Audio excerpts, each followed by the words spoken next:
last class we have discussed about center of mass of two bodies or n particle system which are based on discrete masses, discrete masses का मतलब क्या होता है? देखो discrete masses का मतलब होता है, मान के चलिए यहाँ पे एक स्क्वायर था, यहाँ पे कुछ डिफरेंट मास था, यहाँ पे कुछ डिफरेंट मासेस लेते थे, हाँ कि नहीं?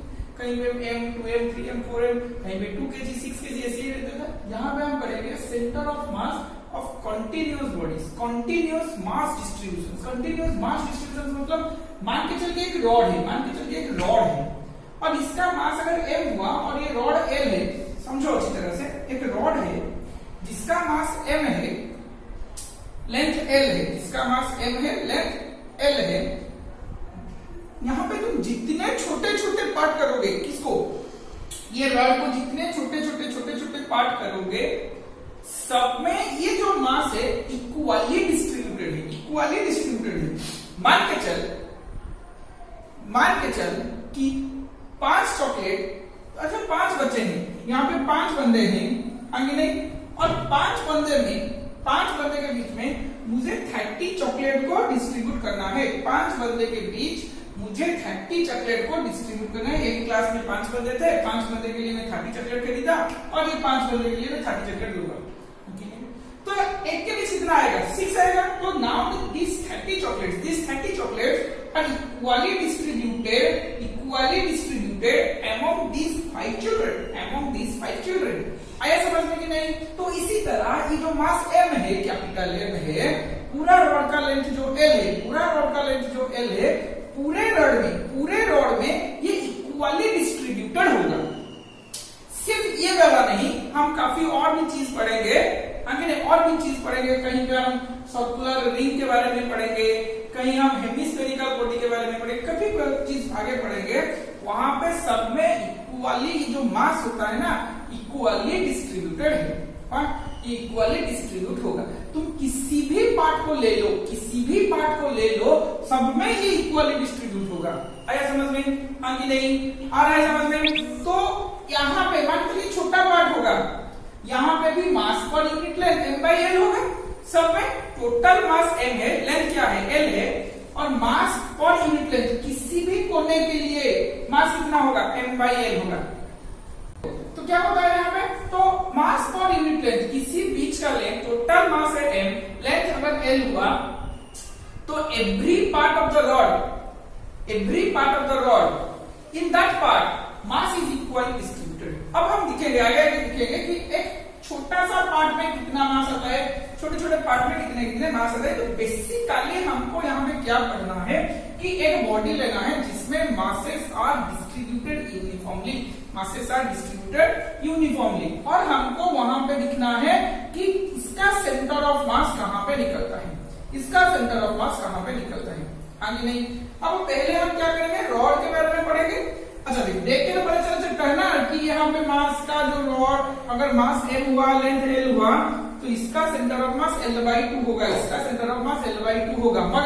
मगर यहाँ पे भी क्या आता है कि यहाँ पे डिस्क्रीट मासेस हमको नहीं लेना है, डिफरेंट मासेस नहीं लेना है।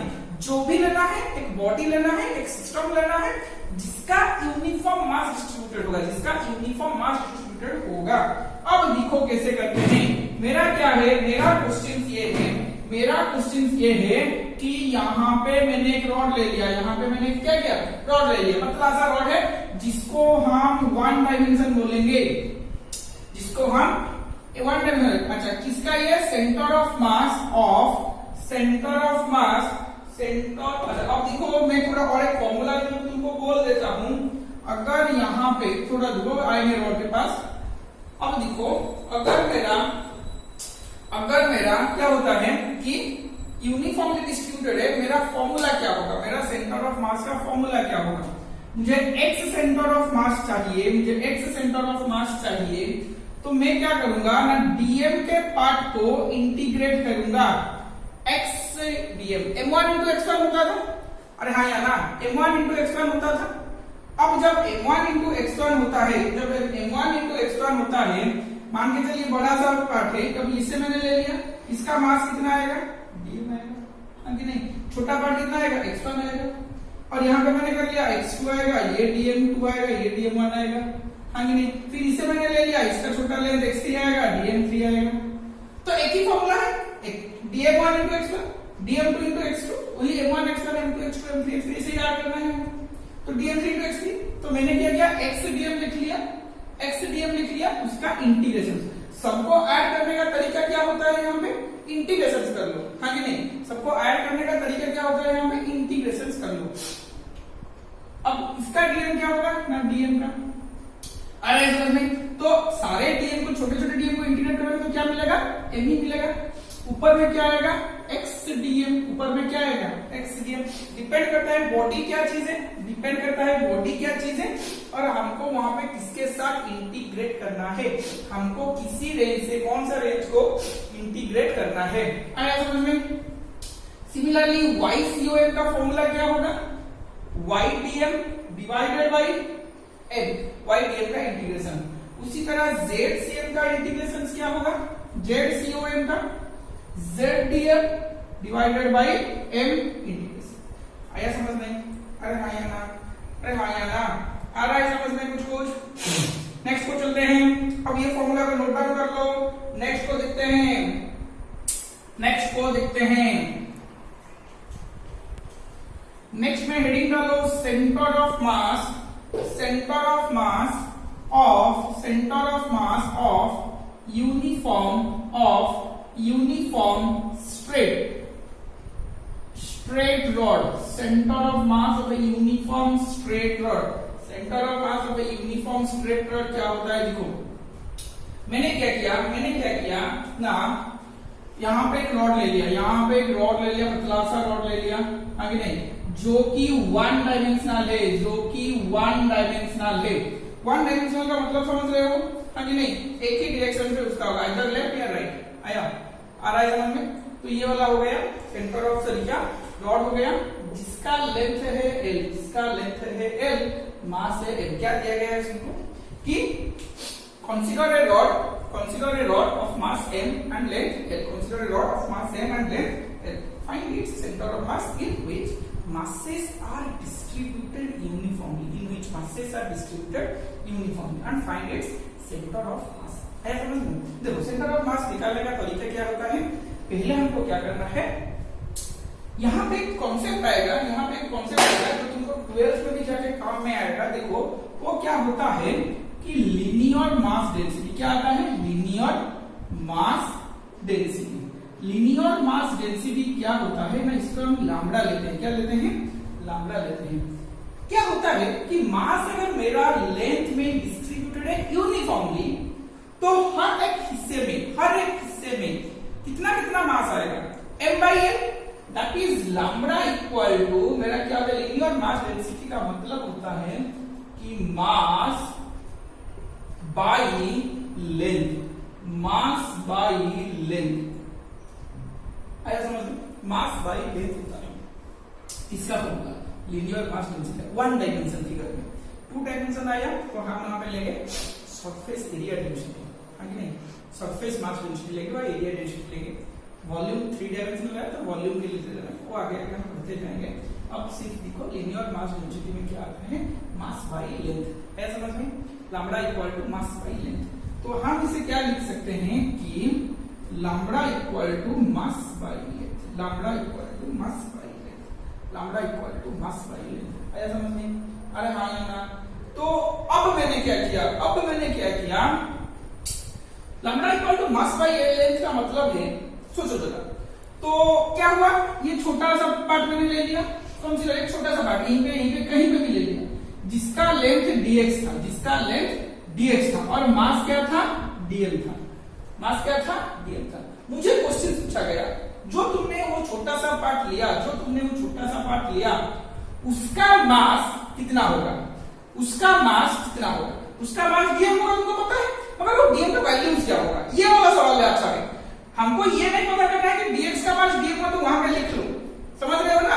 मुझे ये पता करना है वो जो dm वैल्यू आएगा, वो जो dx में जितना मास आएगा वो कितना, उसका वैल्यू क्या है। आया समझ में। देखो एक्चुअली क्यों चाहिए हमको xcom का इंटीग्रेट करना है, हमको xcom का निकालना है, तो मैं लिखूंगा x dm by m, हाँ कि नहीं, ये जो dm है ना, ये dx पार्ट का मास है। अब इसे इंटीग्रेट करेंगे तो ये क्या है, वेरिएबल होगा, मगर यहाँ पे कोई दूसरा वेरिएबल है, यहाँ पे कोई दूसरा वेरिएबल है, तो इंटीग्रेट कैसे करेंगे? तो वी हैव टू फॉर्म और we have to replace dm in the form of dx। आया समझ में कि नहीं? ये बता अच्छी तरह से समझो कि हमको यहाँ पे क्या निकालना है, dm निकालना है। क्यों निकालना है? मैं यहाँ पे दो अलग अलग तरह के वेरिएबल आ जाते हैं, तो इससे हमको इंटीग्रेट करने में तकलीफ हो रहा है। तो make dm और we have to make dm in the form of dx। हमको ये निकालना है कि dx पार्ट छोटा सा एरिया हमने लिया है, वहां पे dm का वैल्यू कितना है। आ रहा है समझ में कि अच्छा वहां पे dm कितना है। अच्छा अब देखो, मैंने तुमको पूछा कि 5 चॉकलेट का दाम अगर 30 रुपीज हुआ, 5 चॉकलेट का दाम अगर 30 रुपीज हुआ, सब चॉकलेट का दाम इक्वल है, तो 2 चॉकलेट का दाम कितना होगा? 2 चॉकलेट का दाम कितना होगा? तो मैं क्या करूंगा, 5 चॉकलेट 30 रुपीज, तो एक के लिए निकालूंगा, फिर 2 के लिए निकालूंगा। एक के लिए मेरा कितना आ जाएगा? 6 आ जाएगा, 2 के लिए मेरा 12 आ जाएगा। एक के लिए मेरा 6 आ जाएगा, 2 के लिए मेरा 12 आ जाएगा। अरे हाँ या ना? तो यहाँ पे अगर हुआ एक के लिए 6 तो 2 के लिए 12 जो हुआ, तो मैंने क्या किया, पहले एक यूनिट के लिए निकालूंगा, उसके बाद मेरा जितना दिया जाएगा dx के लिए जितना दिया जाएगा मैं वहां पे निकालूंगा, कि dm के लिए जितना दिया जाएगा मैं वहां पे निकालूंगा। आ रहा है समझ में? अरे हाँ या ना? तो अगर मैं ये छोटा पार्ट को कंसीडर करता हूं, सोचो जरा, अगर मैं छोटा पार्ट को कंसीडर करता हूं तो छोटा पार्ट के लिए मास पर unit length, linear mass density क्या होगा? वही लैम्बडा इक्वल टू मेरा क्या बन जाएगा कि मास बाई लेंथ। जी छोटे हिसाब का मास, छोटे हिसाब का लेंथ। ये जो लीनियर मास डेंसिटी क्या है कि हर जगह में इसका वैल्यू क्या है, उसी मास डिवाइडेड बाय उसी लेंथ। जितना छोटा सा हिस्सा तुम कंसीडर करोगे, वहां का मास डिवाइडेड बाय वहां का लेंथ। टोटल रॉड का हिसाब निकालोगे तो total mass by total length. आ रहा है समझ में? अरे हाँ या ना? अब देख lambda equal to dm by dx हुआ, तो लैम्बडा इक्वल टू मेरा यहाँ पे क्या था, m बाई l था, dm बाई dx हो गया। हाँ कि नहीं? मुझे क्या चाहिए, मुझे dm चाहिए, तो dm क्या हो गया, dm क्या हो गया ना, मास बाई लेंथ इनटू dx। ये वाला आगे भी काम आएगा, हम ये कॉन्सेप्ट को आगे भी जानेंगे, 12th में भी जानेंगे, इसी रोटेशनल मोशन चैप्टर में भी आगे में काम आएगा। इसका तरीका कॉन्सेप्ट हम लोग कैसे निकालते हैं, टोटल मास कितना था, लेंथ कितना था। हाँ कि नहीं? एक हिस्से के लिए कितना आएगा, m बाई l, dm हिस्से के लिए कितना आएगा, m by l into dx। समझ में आ रहा है कि नहीं? m by l into dx आ रहा है समझ में? अच्छा अब नेक्स्ट को चलते हैं। अब देखो dm आ गया इसके फॉर्म में, तो इसका वैल्यू को हम यहाँ पे डाल देंगे। आ रहा है समझ में? अब देख क्या होता है, अब देख इंटीग्रेशन। अच्छा कहां से कहां तक इंटीग्रेट करेगा, मान के चल इसको मैं ओरिजिन ले लिया, तो इसका कोऑर्डिनेट कितना हो जाएगा, L0। तो ये जो dx का वैल्यू है, यहाँ पे मैंने एक्सिस ले लिया है, तो यहाँ पे ओरिजिन ले लिया है। ये जो dx का वैल्यू, ये आस्ते आस्ते इंक्रीज होके L तक आएगा, कहीं पे कमेगा। तो जो x का इंटीग्रेशन जो dx होगा कहां से कहां तक वैरी करेगा ना, 0 से L तक m, x के जगह x रखो, dm के जगह क्या लिख लो, m by l into dx, m by l निकल आएगा बाहर को, m बाई l दूसरे से m है, x dx का integration x square by 2, limit from 0 to l, mm cancelled out, 1 by l 2l, x का upper limit minus lower limit का स्क्वायर, तो क्या हो गया, l square by 2l that is equal to l by 2, x COM का value. आया समझ में? यही तो हम कल निकाले थे, यही तो हमने बोला था कि अगर यूनिफॉर्मली हुआ तो बीच में कहीं सेंटर ऑफ मास आएगा, तो कितना आ गया, l बाई 2। आ रहा है समझ में कि नहीं, l बाई 2, क्योंकि लैम्बडा जो था मेरा वो लीनियर मास डेंसिटी पूरे बोरॉड में इक्वली डिस्ट्रीब्यूटेड था, मास पर यूनिट लेंथ। आया समझ में? हाँ कि नहीं? तो यूनिफॉर्म स्ट्रेट रॉड का सेंटर ऑफ मास कितना है, l बाई 2। आया समझ में? तो लिख लो, ये वाला लिख लो, स्क्रीन पॉज करके लिख लो, और इसका y सेम और z सेम 0 हो जाएगा, क्योंकि y एक्सिस और z एक्सिस में कुछ नहीं है। स्क्रीन पॉज करके लिख लो। अब देखो इसका और एक क्वेश्चन करते हैं आगे, नहीं वही लिनियर वाला रॉड के वाला केस का। रॉड के वाले केस में क्या होता है, वो क्या दिया, वो दिया कि मान के चल यहाँ पे एक रॉड था जिसका लेंथ L था और इसका लीनियर मास डेंसिटी 2x था। लीनियर मास डेंसिटी क्या था, 2x था। ऐसा समझ में, मास m था, मास तो वही m था, रॉड भी m था, मगर जो लीनियर मास डेंसिटी था, अच्छा मास, अच्छा लीनियर मास डेंसिटी था क्या था, कुछ मास नहीं दिया है, छोड़ दो मास को छोड़ दो। अब ये चाहे लीनियर मास डेंसिटी जो गिवन है वो 2x है, एक रॉड का लेंथ L है, masses are distributed uniformly, find center of mass, find center of mass। आया समझ में कि नहीं, find center of mass। Find centre of मास में हमको क्या करना है, सिंपल सा चीज लगाना है, लैम्बडा इक्वल टू, मुझे पता है किसी भी छोटा को मैं कंसीडर करूंगा, मास इसका dm आएगा, लेंथ इसका dx आएगा, तो lambda equal to dm by dx मैंने सिंपली डाल दिया, हाँ कि नहीं। अब dm इक्वल टू कितना बन गया, lambda into dx, dm equal to lambda equal to क्या हो गया 2x dx, lambda equal to क्या, dm इक्वल टू क्या बन गया 2x इनटू dx, हाँ कि नहीं। तो x com कितना बन गया, x com बन गया x इंटू dm का integration divided by m, length कहां से कहां तक जाएगा, 0 से l तक ही लेंथ जाएगा क्योंकि रॉड का लेंथ l है। आया समझ में, अब ये आसान लगता है कि नहीं। अच्छा x dm का जगह 2x dx, 0 से l डिवाइडेड बाई m, हाँ कि नहीं। 2 बाहर आ जाएगा, देखो यहां पे कैसे हो जाएगा, 2 बाई m बाहर आ जाएगा, x स्क्वायर dx 0 से l, 0 से l।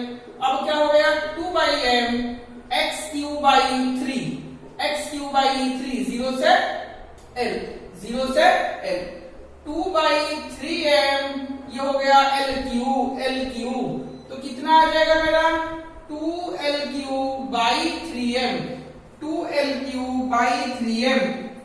आ रहा है समझ में, आ रहा है समझ में। थोड़ा मैंने गलती किया है कहीं पे, थोड़ा मैंने गलती किया है कहीं पे, हाँ यहाँ पे गलती किया है, देखो क्या गलती किया है, यहाँ पे मास m नहीं दिया है, यहाँ पे मास m नहीं दिया है, मास m नहीं देगा तो ये वाला dm हम m नहीं लिख सकते, ये वाला को हम m डायरेक्ट नहीं लिख सकते। क्या लिखना है, देखो क्या लिखना है, देखो यहाँ पे मेरा क्या दिया ना, dm का ही इंटीग्रेशन, ओरिजिनल फॉर्मूला क्या है dm का इंटीग्रेशन। अगर मास m यूनिफॉर्म डिस्ट्रीब्यूटेड है तो हम लिख सकते हैं m, मगर यहाँ पे dm दिया गया है, dm का वैल्यू क्या आ रहा है ना 2x dx का इंटीग्रेशन, तो यहाँ पे 2 बाहर आ जाएगा, डिवाइडेड बाई क्या रहेगा x dx का integration.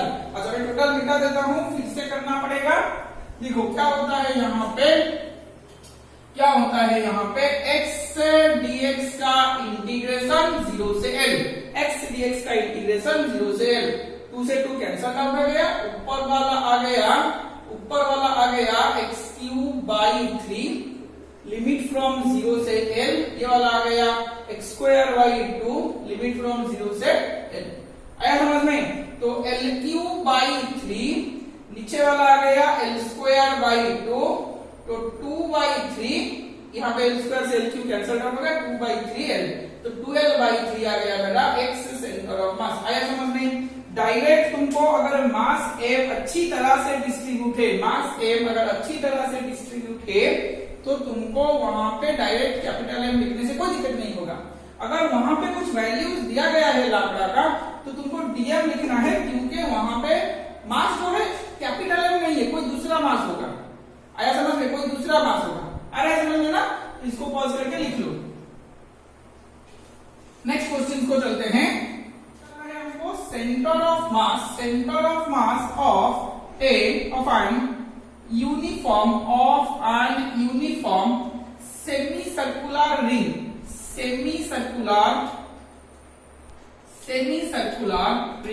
Centre of mass of an uniform semi circular ring दिया गया है मुझे निकालने के लिए। तो इसका निकालने के लिए तरीका क्या है, वही तरीका, वही कॉन्सेप्ट को हमको डालना है, सिर्फ दिखना है कौन से बॉडी में क्या चीज आता है। देखो अब मैंने क्या किया, एक सेमी सर्कुलर रिंग बना लिया, ये वाला सेमी सर्कुलर रिंग मेरा बन गया, हाँ नहीं। अच्छा, सेमी सर्कुलर रिंग लिख लो, ओआर भी लिख लो, कोई दिक्कत नहीं। इससे हम वन डायमेंशनल फिगर ही बोलेंगे। क्या बोलेंगे? वन डायमेंशनल फिगर, क्योंकि ये पतला सा है, क्योंकि ये पतला सा है, हाँ कि नहीं। इससे अगर मैंने सेमी सर्कुलर किया है, अगर उसे स्ट्रेच कर लूंगा, अगर इसे स्ट्रेच कर लूंगा, सीधे वन डायमेंशनल में क्या होगा? एनलार्ज होगा, ना कि दो डायमेंशनल में इसका कुछ फिगर आएगा, हाँ कि नहीं। अब देखो क्या होता है, वन डायमेंशनल फिगर है, मगर क्या होगा, इसका डिफरेंट पार्ट्स लेंगे तो उसका जो कंपोनेंट आएगा, वो एक्स एक्सिस में भी आएगा, वाई एक्सिस में भी आएगा। कैसे आता है मैं तुमको दिखाता हूं, देखो। अच्छा, क्या करते हैं हमने यहाँ पे ले लिया। अच्छा, इसका जो रेडियस था, इसका जो सेंटर था यहाँ पे ले लिया। इसका जो रेडियस है उसे मैंने आर ले लिया, उसे मैंने क्या ले लिया? आर ले लिया, मान के चलो। आया समझ में कि नहीं? अच्छा, मुझे क्या पता, यहाँ पे जो मासेस है, यहाँ पे जो मास है, ये सारे सब यूनिफॉर्मली डिस्ट्रीब्यूटेड है। अभी जो मासेस है ये सारे यूनिफॉर्मली डिस्ट्रीब्यूटेड है, किसमें? इसके लेंथ में। आ गया समझ में नहीं? अच्छा, अब मुझे क्या करना है? Centre of mass find out करना है। मैंने क्या करूंगा, मैंने एक छोटा सा मास, हर हिस्से को, रिंग का हर हिस्से को मैं छोटे छोटे पार्ट में क्या करूंगा? डिवाइड करूंगा। तो छोटे छोटे पार्ट मतलब यहाँ पे भी हो सकता है, यहाँ पे भी हो सकता है, यहाँ पे भी हो सकता है, कहीं पे भी हो सकता है। मैंने यहाँ पे भी ले लिया, मैंने यहाँ पे भी ले लिया और यहाँ पे भी ले लिया। आया समझ में कि नहीं? यहाँ पे मैंने ले लिया। अब यहाँ से लेने से मुझे क्या मिलता है? देखो, थोड़ा देखो, ये जो पार्ट है, इसका डीएम में मास है, और ये छोटा सा हिस्सा है, इससे हम डीएक्स ले लेते हैं। क्या ले लेते हैं? डीएक्स ले लेते हैं, हाँ कि नहीं। छोटा सा मास वहां पे डीएम होगा, हमको डीएम तो निकालना पड़ेगा और हम डीएक्स ले लेते हैं। अब यहाँ पे भी कोई भी हिस्सा हमारा, यहाँ पे वो भी वही रेडियस आर कैरी करेगा, ये भी आर कैरी करता है। मान के चलिए ये जो हिस्सा मैंने लिया है ये थीटा एंगल पे है, और ये जो स्मॉल एंगल है, ये वाला मेरा डी थीटा है, ये वाला मेरा क्या है? डी थीटा है। आ रहा है समझ में ना? नहीं? अरे हाँ या ना? अब ये पार्ट का कोऑर्डिनेट मुझे निकालना पड़ेगा, तो मैं क्या करूंगा, यहाँ पे कोई होगा आर कॉस, यहाँ पे इससे आएगा, क्या आएगा? इसका तरफ आर कॉस थीटा आएगा, हाँ कि नहीं। और यहाँ पे ऊपर के तरफ क्या जाएगा? ऊपर के तरफ आएगा आर साइन थीटा। आ रहा है समझ में नहीं? ये मैंने क्यों निकाला? क्योंकि ये जो मास यहाँ पे है, यहाँ आएगा तो इसका वैल्यू क्या आएगा? आर कॉस थीटा आएगा। आस्ते आस्ते थीटा का वैल्यू जैसे चेंज होगा, टोटल इसका मास भी चेंज होगा। आज ये यूनिफॉर्मली डिस्ट्रीब्यूटेड है, आज the masses are uniformly distributed, so its value varies from this point to this point। हाँ नहीं, कोई भी हिस्सा को तुम जाओ, इसका मास मेरा वेरी करेगा एज कंपेयर टू थीटा का वैल्यू, हाँ कि नहीं। मगर मास पर यूनिट लेंथ सभी पार्ट में मासेस क्या होंगे? इक्वली डिस्ट्रीब्यूटेड होंगे, हाँ कि नहीं। अब देखो कैसे होता है ये वाला चीज को। मैंने क्या लिखना है, मुझे x से COM निकालना है, तो मेरा फॉर्मूला है x dm by m integration, हाँ कि नहीं। अब ये x का वैल्यू x एक्सिस में क्या बन जाएगा? r cos theta into dm divided by m। Integration देखते हैं, इंटीग्रेशन कहां से कहां तक करते हैं। y COM का वैल्यू क्या बन जाएगा? y dm, क्योंकि ये y एक्सिस में भी है, y dm m, हाँ कि नहीं। अब ये y का वैल्यू क्या बन जाएगा ना? r sin theta into dm by m integration. आया समझ में कि नहीं? अरे हाँ या ना? देखो, वैल्यूज वेरी किसका करता है? y का वैल्यू करेगा। वैल्यूज किसका वैल्यू करेगा? y का वैल्यू करेगा। x से सेंटर ऑफ मास तो 0 हो जाएगा, x से सेंटर। अच्छा, x से देखते हैं क्या होता है, इसका वैल्यू देखते हैं क्या होता है। हमको क्या निकालना है? dm निकालना है। वही लीनियर मास डेंसिटी का कांसेप्ट डाल दो। लीनियर मास डेंसिटी का कांसेप्ट मुझे क्या करना है ना? Lambda equal to mass by length. अब यहाँ पे लेंथ कितना है? अब मैं इसको मास को m ले लेता हूँ। लेंथ कैसे निकालेंगे?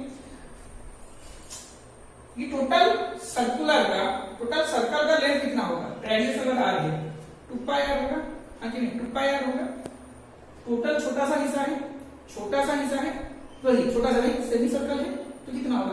पाई r होगा। तो m बाई पाई r, हाँ कि नहीं। अब ये लैम्बडा कितना बन जाएगा? dm बाई dx, हाँ कि नहीं। dm बाई dx, तो dm कितना बन गया? Equal to m by pi r, यहाँ पे dx बन जाएगा। dm कितना बन गया m by pi r into dx बन जाएगा। अब ये dx का वैल्यू कैसे निकालते हैं? अब ये छोटा सा पार्ट को देखो, ये पार्ट को देखो। मुझे पता था छोटे क्लास में मैंने पढ़ा था angle equal to arc by radius. अरे हाँ या ना, angle equal to arc by radius. Angle यहाँ पे कितना है? एंगल वहां पे d थीटा है। आर्क कितना है? आर्क ये वाला है dx है। रेडियस कितना है? r है। तो dx इक्वल टू क्या बन गया? dx इक्वल टू बन गया मेरा r d थीटा। अरे इसको मैं यहाँ पे रिप्लेस कर सकता हूँ, सिंपल सा डेरिवेशन, सिंपल सा मैथमेटिक्स ही नहीं कर रहा हूँ और कुछ नहीं, तुम्हारे साथ खेल रहा हूँ। m by pi r dx का वैल्यू क्या आ गया ना r d थीटा। अरे हाँ या ना, तो ये वाला r कैंसिल आउट हो जाएगा, तो dm का वैल्यू क्या बन जाएगा मेरा ना m by pi d theta,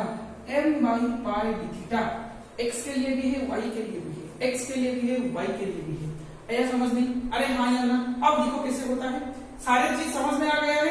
क्यों मैं निकाला dm by dx मास पर unit m by pi r, dm का value m by pi r dx। फिर से यहाँ पे dx एक अननोन आ गया, वेरिएबल आ गया, इसको हमको कन्वर्ट करना पड़ेगा। कैसे कन्वर्ट? क्योंकि यहाँ पर dm मैंने पुट कर दिया, यहाँ पे अगर dm मैंने पुट कर दिया तो क्या होता है यहाँ पे कि dx में आ जाएगा ना, तो यहाँ पे थीटा वेरिएबल होगा ना, थीटा ही वेरी करता है ना, तो इन टर्म्स ऑफ थीटा मुझे एक्सप्लेन करना है। तो मैंने इसलिए क्या किया ना, angle equal to arc by radius का फॉर्मूला डाला, d theta equal to dx by r डाला, तो dx इक्वल टू क्या बन गया r d थीटा, यहाँ पे r d थीटा। तब यहाँ पे क्या होता है देखो, यहाँ पे एंगल कितना होगा 0, ऐसे ऐसे इंक्रीज करके जाएगा स्लोली, यहाँ पे आएगा पाई बाई 2, यहाँ पे आएगा पाई। पूरा यहाँ से यहाँ तक मासेस आर डिस्ट्रीब्यूटेड है, पूरा यहाँ से यहाँ तक मासेस आर डिस्ट्रीब्यूटेड है। तो मुझे पूरा टोटल रिंग में निकालना है, टोटल रिंग में मुझे निकालना है, तो मैं क्या करूंगा, कहां से कहां तक लिखूंगा, लिमिट 0 से पाई तक, हाँ या ना। अब यहाँ पे मैंने किया r बाई m तो कांस्टेंट है, बाहर चला आया, cos थीटा को cos थीटा लिख लिया, 0 से पाई, dm का वैल्यू क्या आ गया m by pi d theta, m बाहर आ जाएगा, पाई भी बाहर आ जाएगा, rm by m pi, cos theta d theta का इंटीग्रेशन क्या होगा sin थीटा, लिमिट फ्रॉम 0 से पाई, mn cancelled out, r by pi, sin pi minus sin 0, sin पाई का वैल्यू कितना है कि 0 है, तो टोटल वैल्यू क्या आ जाएगा 0, x 0 है मेरा कितना आ गया 0, x 0 मेरा कितना आ जाएगा 0, हाँ कि नहीं? अरे हाँ या ना। तो अब y centre of mass form दिखेंगे, r बाई m बाहर आ गया, sin थीटा, dm का वैल्यू क्या है m by pi d theta, limit from 0 से पाई, अब क्या हो जाएगा r, ये m बाई पाई बाहर आ गया इंटीग्रेशन से, sin थीटा d थीटा का इंटीग्रेशन क्या आ गया minus cos theta, limit from 0 से पाई, mn cancel out, r by pi, क्या बचा यहाँ पे r बाई पाई बचा माइनस, अच्छा minus of cos pi minus plus cos 0, upper limit minus lower limit, upper limit की जगह माइनस cos पाई, फिर अगर माइनस दिया अगेन माइनस cos 0, तो माइनस प्लस हो गया, cos 0 का वैल्यू कितना है 1 है, cos पाई का वैल्यू माइनस 1, माइनस प्लस 1, तो 1 प्लस 1 r बाई पाई, तो YCOM का वैल्यू क्या आ गया 2r बाई पाई, आया समझ में? अरे हाँ या ना, पूरा कॉन्सेप्ट यहाँ पे है, अरे हाँ या ना। तो y centre of mass equal to 2r by pi, अरे समझ 2r बाई पाई का मतलब क्या, यहीं पे कहीं आएगा, हाँ कि नहीं? इसी हिसाब से ही आएगा ना, ठीक है, हो गया ये वाला। तो इसको जरा नोट कर लो, इसको जरा लिख लो। लास्ट क्वेश्चन करेंगे इसके बाद, अब देखो, अब नेक्स्ट में देखेंगे ये जो 2-3 न्यूमेरिकल हमने किया, इसे 1 डायमेंशनल के लिए था, अब देखेंगे 2 डायमेंशनल। अब देखते हैं centre of mass of an uniform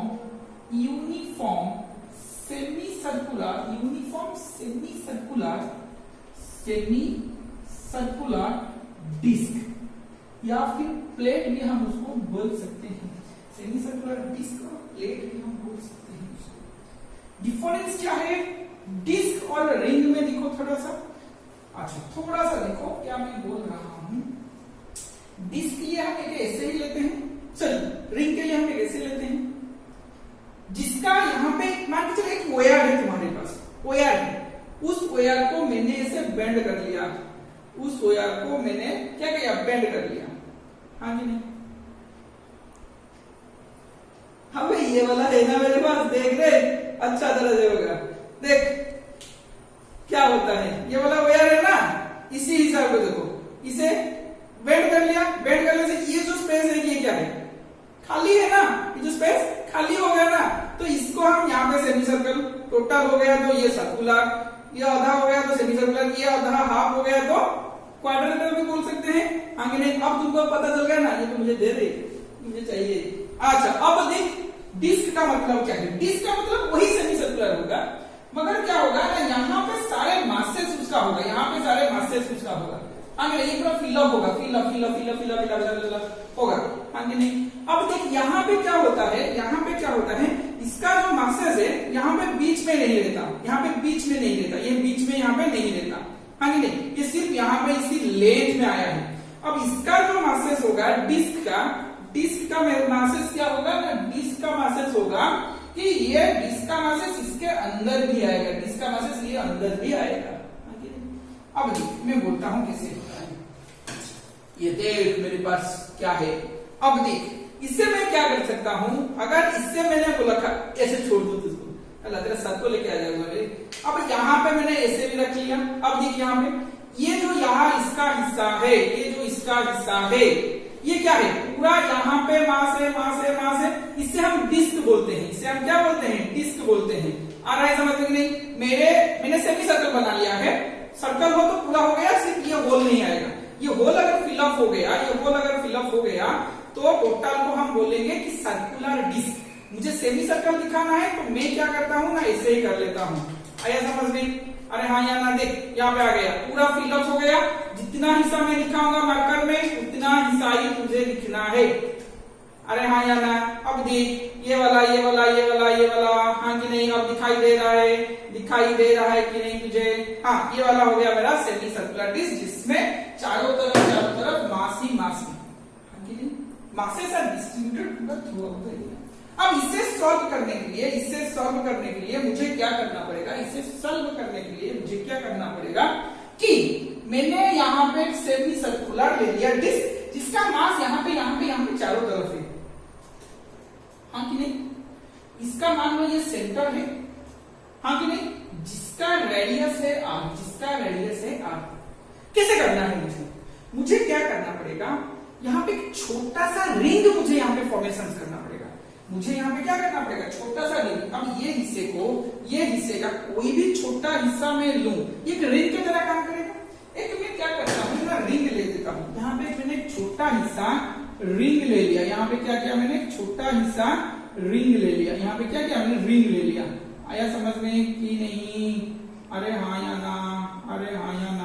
छोटा को मैंने रिंग ले लिया, हाँ कि नहीं? अब ये रिंग का रेडियस जो है मैं स्मॉल आर ले लेता हूँ, ये रिंग का रेडियस क्या है मैं स्मॉल आर ले लेता हूँ, हाँ कि नहीं? ऐसे छोटे छोटे रिंग के हिसाब से ही तो बना होगा मेरा ये डिस्क, छोटे रिंग को लेकर ही बना होगा मेरा ये डिस्क। अरे हाँ या ना? बोल। छोटे रिंग को यहाँ से छोटा करते यहाँ पे चल जाएगा, तो ये छोटे रिंग को कंसीडर करके मुझे क्या निकालना पड़ेगा, डिस्क निकालना पड़ेगा। अब ये छोटा सा रिंग का, यहाँ पे रिंग का जो रिजल्ट आया था, अब इसको हम यहाँ पे डालेंगे, अब यहाँ पे इसको हम डालेंगे। जो रिंग का जो छोटा हिस्सा मैंने लिया, किसी भी एक रिंग का अगर रेडियस मैंने r मान लिया, इसी रिंग का सेंटर ऑफ मास क्या आ जाएगा कि 2r/π, कैपिटल आर नहीं स्मॉल आर, क्योंकि रिंग का जो छोटा रिंग मैंने एलिमेंटरी रिंग मैंने कंसीडर किया है, उस एलिमेंटरी रिंग का रेडियस है r, उसका सेंटर ऑफ मास आ जाएगा क्या 2r/π। आया समझ में कि नहीं? अरे हाँ या ना? अरे समझ में? y सेंटर ऑफ मास इसे हो गया 2r/π, वही कहीं यहीं पे कहीं आएगा। प्रीवियस का रिजल्ट देखो, y सेंटर ऑफ मास ये रिंग के लिए कितना आएगा 2r/5। क्या समझ में? आगे नहीं? अब ये जो इसको हम इंटीग्रेट करेंगे, इसको जो हम इंटीग्रेट करेंगे क्या लिखेंगे, y dm divided by m integration. कहां से कहां का इंटीग्रेशन, देखो यहां से शुरू हुआ रिंग, यहां से छोटे छोटे आस्ते आस्ते इंक्रीज करके यहां तक ही चले जाएगा। पूरा रेडियस कितना है r, तो इंटीग्रेशन होगा 0 से r। हाँ नहीं, यहां पे जो y का वैल्यू लिखेंगे वो क्या लिखेंगे, 2r बाई पाई बटे यहाँ पे dm आएगा, यहाँ पे m आएगा, 0 से r होगा। मगर दिक्कत क्या आया इसमें, दिक्कत आया कि ये dm है और यहाँ पे dr है, तो इससे कैसे करेंगे, इससे कैसे करेंगे। देखो क्या करेंगे, वहां पे क्या करते हैं, देखो यहाँ पे। अच्छा ठीक है, अब देखो यहाँ पे मैंने क्या किया, ये जो मासेस है, ये जो मासेस है ये किससे डिस्ट्रीब्यूट है, ये लेंथ पे डिस्ट्रीब्यूट नहीं हुआ है। ये जो मासेस है ये लेंथ पे डिस्ट्रीब्यूट नहीं हुआ है, ये एरिया की तरह डिस्ट्रीब्यूट हुआ है। हाँ कि नहीं, ये लेंथ पे डिस्ट्रीब्यूट नहीं है, ये एरिया में डिस्ट्रीब्यूट हुआ है। यहाँ पे ये पूरा टोटल हमें फिल अप होके हुआ है। तो यहाँ पे हम क्या लेंगे, यहाँ पे हम क्या लेंगे ना, सरफेस, अच्छी तरह से देखो, surface mass density, surface mass density लेंगे। फॉर्मूला क्या होता है ना, मास बाई एरिया होता है, मास बाई एरिया। 2 डायमेंशनल इसलिए मैंने नहीं बोला है, यहाँ पे ये 2 डायमेंशनल है, आगे नहीं, तो मास बाई एरिया होता है। सरफेस डेंसिटी को हम रिप्रेजेंट करते हैं सिग्मा में। कैसे रिप्रेजेंट करते हैं, सिग्मा में। मास के लिए मास, एरिया के लिए पाई आर स्क्वायर। हाँ कि नहीं, टोटल सर्कुलर होता है तो पाई आर स्क्वायर, एरिया क्या है, सर्कल है ना, सेमी सर्कुलर क्या है, टोटल होता है तो पाई आर स्क्वायर। मगर ये आधा हिस्से की सर्कल है, तो पाई आर स्क्वायर बाई 2, तो कितना आ गया, sigma equal to 2m by I r square. याद आया सबको, अरे हाँ या ना, अरे हाँ या ना, याद आया सबको, अरे हाँ या ना, अरे हाँ या ना, आ रहा है समझ को। अच्छा ठीक है, कोई भी छोटा हिस्सा मैं कंसीडर कर लूं, कोई भी छोटा हिस्सा, मैं इसको छोटा हिस्सा कंसीडर कर लूं। एरिया कितना आ जाएगा इसका, dm, मास कितना आ जाएगा, dm। अगेन वही सिग्मा को मैं लिख सकता हूं dm बाई dm। मुझे dm चाहिए, मुझे dm चाहिए, तो dm बाई dm लिख सकता हूं मैं। तो dm इक्वल टू क्या बन जाएगा, 2m by pi r square, 2m by pi r square. अब मैंने क्या किया, अब ये dm को मैं इधर जाके लिखूं 2m by pi r square dm, 2m by pi r square dm। अब इसे dA को किसे मैं लिखता हूं, क्योंकि यहाँ पे इंटीग्रेट करने के लिए मुझे कुछ नहीं है, यहाँ पे dA लाऊंगा तो ये r के हिसाब से है और यहाँ पे r के हिसाब से। मैं कैसे इंटीग्रेट करूंगा, इन टर्म्स ऑफ स्मॉल r मुझे इंटीग्रेट करना पड़ेगा। हाँ कि नहीं, अब देखो dA को मैं कैसे निकालता हूं, मैंने क्या किया, ये जो डिस्क लिया था, ये जो डिस्क लिया था मैंने, ये डिस्क लो या ये रिंग लो, कोई भी हिस्सा ले लो, ये डिस्क लो या कोई भी हिस्सा ले लो, इससे मैंने कैसे किया, ये मान के चलिए रिंग हो, ये रिंग का कोई भी हिस्सा dm हो गया, ये भी dA हो गया, वही मैंने यहाँ पे डाल दिया। अब मैंने इसको कैसे किया, नहीं जो रिंग है, ये जो रिंग है मैं इसे सीधा कर दिया। ये रिंग ऐसे, रिंग मेरा ऐसे था, हाँ कि नहीं, हाँ कि नहीं। अब इसे मैंने सीधा कर लिया, इसे मैंने सीधा कर लिया, रिंग को मैंने क्या किया, सीधा कर लिया। सीधा करने से क्या होगा, ये वाला लेंथ कितना हो जाएगा, पायर लेंथ था, अरे पायर लेंथ था तो लेंथ कितना हो जाएगा, पायर, इस स्मॉल का मैं लिख रहा हूं, स्मॉल का, और ये वाला कितना हो जाएगा, छोटा सा हिस्सा dr हो जाएगा। अरे हाँ ये ना, छोटा सा रेडियस कितना है, छोटा सा रेडियस कितना है, dr है, छोटा सा रेडियस कितना हो जाएगा ये वाला को, अब ये वाला को कंसीडर करेंगे तो छोटा सा कितना हो जाएगा, dr हो जाएगा। अरे हाँ या ना, हाँ, तो छोटा सा हिस्सा dr हो गया तो ये वाला कितना आ जाएगा, पाई r आ जाएगा। तो इसका जो एरिया आएगा क्या आ जाएगा, पाई r into dr, length into breadth, length into breadth. आया समझ में, अरे हाँ या ना, अरे हाँ या ना, छोटे पार्ट का लेंथ कितना आ जाएगा, पाई r, और छोटा सा पार्ट का हिस्सा, छोटा सा पार्ट का हिस्सा कितना आ जाएगा, dr। अच्छा, तो यहां पे मैंने क्या डाल दिया, dm equal to 2m by pi r square, area का वैल्यू कितना है, pi r dr, pi r dr। आया समझ में, अरे हाँ या ना। अब ये कैसे हो गया ना, dm स्मॉल m आएगा, dm equal to pi pi cancel करो, r आ गया, 2m r by r square into dr, 2m by r square into dr। आया समझ में कि नहीं, 2m by r square into dr। आया समझ में? अब ये वैल्यूज को मैं यहां पे डाल दूं, ये वैल्यूज को मैं यहां पे डाल दूं। लिख लो, जो लिखना है यहां पे लिख लो, जो लिखना है यहां पे लिख लो। अच्छा अब लिखो 2r by pi, 2r by pi m, चलिए m यहां पे नहीं, यहां पे नीचे लिखते हैं। अब इसका इंटीग्रेशन 0 से r करते हैं। 2r by pi dm का वैल्यूज क्या है? 2mr dr by r square, by r square. ऐसा समझ में? मैं यहां से मिटा देता हूं, यहां पे मिटा देता हूं, यहां पे लिख लो, यहां पे मैं मिटा देता हूं, यहां पे लिख लो। आया समझ में? अब देखो क्या होता है, अब देखो क्या होता है, अब देखो क्या होता है। y centre of mass equal to क्या आएगा? r के हिसाब से हमको इंटीग्रेट करना है, स्मॉल r के हिसाब से, हाँ जी नहीं? तो स्मॉल r के हिसाब से इंटीग्रेट करना है। तो अच्छा 2 by pi 2m r square, तो क्या हो गया देखो, 2 बाहर आ गया, अगेन 2m बाहर आ गया, divided by pi r square, नीचे एक m, ये वाला सब एक ही, ये r r क्या हो गया? r square dr, limit from 0 to r, mm cancel out हो गया, 4 by pi r square, r square का इंटीग्रेशन क्या हो जाएगा? r क्यूब by 3, 0 से r, आगे नहीं, 4 by 3 pi r square, r cube की जगह r क्यूब माइनस 0, आगे ना अपर लिमिट माइनस लोअर लिमिट। तो y COM कितना बन गया ना? 4 by 3 pi r स्क्वायर, यहाँ पे क्या बन गया? r cube. तो y COM कितना बन गया ना? r cancel out, 4r by 3 pi, 4r by 3 pi। आया समझ में? अरे हाँ या ना, अरे हाँ या ना, y CM equal to 4r by 3 pi आ गया, काम खत्म हो गया जी। अरे हाँ या ना, x CM तो 0 आएगा, पता है सबको? ठीक है, अब तो ये इतना हो गया, तो यहाँ पे लिख लो जो लिखना है। आज के लिए बस इतना ही था। और इसका केस है, और भी एक केस है, तुम चाहो तो निकाल सकते हो। क्या है? इनर और आउटर बाउंड्रीज में, वो तुम खुद करोगे, वो मैं नहीं करूंगा। इनर और आउटर बाउंड्रीज में क्या होता है देख लो, मैं दिखा देता हूं तुमको। क्या एनुलर डिस्क होगा, एनुलर डिस्क होगा, ऐसे होगा, आगे नहीं, ये वाला डायग्राम ऐसे होगा। इसका कुछ रेडियस r1 दिया गया है, उसका कुछ रेडियस r2 दिया गया होगा। इसका सेंटर ऑफ मास निकालना है, इसे एरिया का कांसेप्ट यूज करके करो। मैं ये नहीं करूंगा, ये तुम्हारे लिए टास्क है, तुम ये खुद करोगे। ऐसा समझ में कि नहीं? ये तुम खुद करोगे। हाँ, तो नेक्स्ट क्लास में देखेंगे, नेक्स्ट क्लास में हम पढ़ेंगे थोड़ा कि velocity of centre of mass और acceleration of centre of mass, moving bodies का सेंटर ऑफ मास कैसे होता है। हाँ, वो भी इंटरेस्टिंग होने वाला है, वो वाला लेक्चर।